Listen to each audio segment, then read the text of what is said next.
Today, as Christians have done for the last 2 millennia, we have gathered to mark the day that Jesus of Nazareth was put on trial in a Jewish court.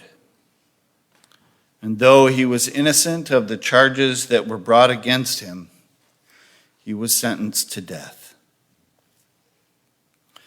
So Jesus, who had already been beaten beyond recognition, was forced to pick up the wooden beam on which he would hang, and he was led through the streets of Jerusalem under Roman guard.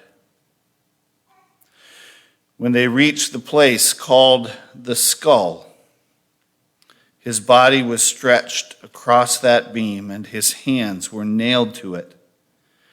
And then the beam was lifted up and set in place on a post. There he would hang for the next 6 hours, enduring suffering that we can't possibly imagine, until finally he surrendered his life and breathed his last breath. That is certainly a heartbreaking, shocking, gruesome event. But it's not the only gruesome death that took place in Palestine under the cruel hand of the Roman government. And Jesus was not the only man to have been falsely accused or to lose his life as a result of gross injustice. So why, 2,000 years later, do we still stop what we're doing on Good Friday and ponder the death of this man? Why is his death so important? Why was the death of this man so different from the deaths of millions of others through history who have suffered cruelty? The Apostle Paul provides an explanation in his letter to the Philippians, chapter 2, and verses 5 through 8. He says of Jesus that even though he was by very nature God, he did not consider it necessary to hold on to his rights and privileges as God. But instead, he made himself nothing, exchanging the nature of God for the nature of a servant. And he became a human being, and then, having become one of us, he humbled himself by becoming obedient to the point of death, even death on a cross. So we have not gathered on this Good Friday to contemplate the cruel suffering and death of an innocent man.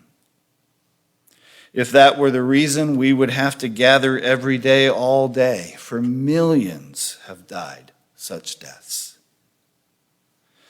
But we have gathered to mark this day because the same Jesus who was unjustly sent to the cross was also the eternal Creator, God.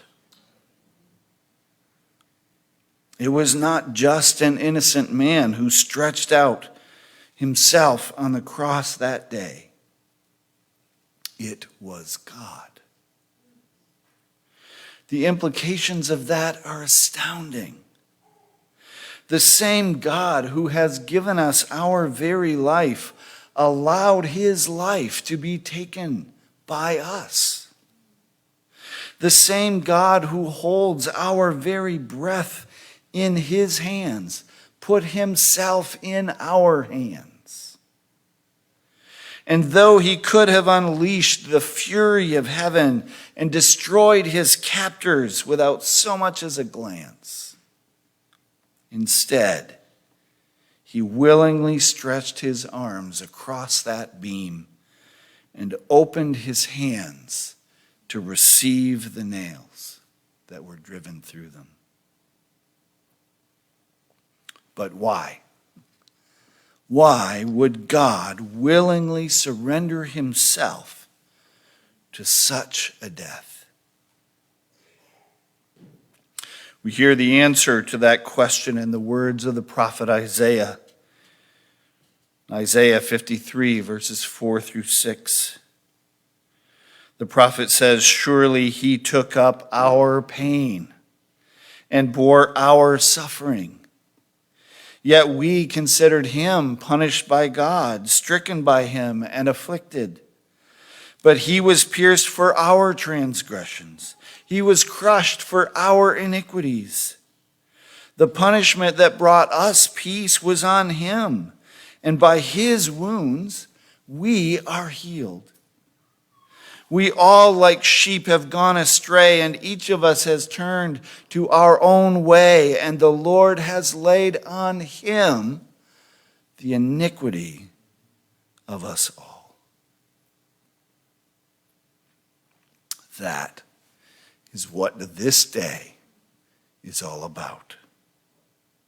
That is why our Creator surrendered himself into our hands and willingly stretched himself out on the cross. And as he breathed his last breath, the skies grew dark and the earth convulsed under the weight of grief and suffering. Not our grief, his grief. And like a black hole pulling everything into itself, our Creator pulled the full weight of human misery and suffering into himself, canceling it all by that one act of divine love and grace, so that all who trust in him can be set free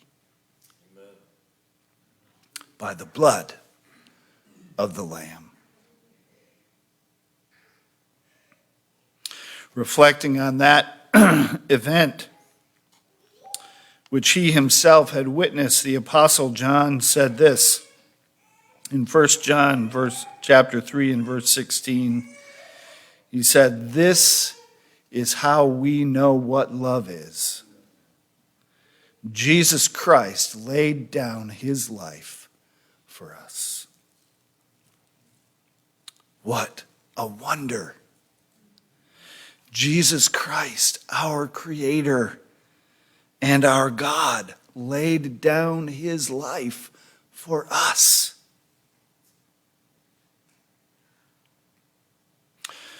The words of the old hymn capture the mystery of the love of God revealed in the suffering Savior. And can it be that I should gain an interest in the Savior's blood? Died he for me who caused his pain, for me who him to death pursued. Amazing love, how can it be that thou, my God, should die for me? He left his Father's throne above, so free, so infinite his grace, emptied himself of all but love, and bled for Adam's helpless race. Amazing love, how can it be that thou, my God, should die for me? Amazing love.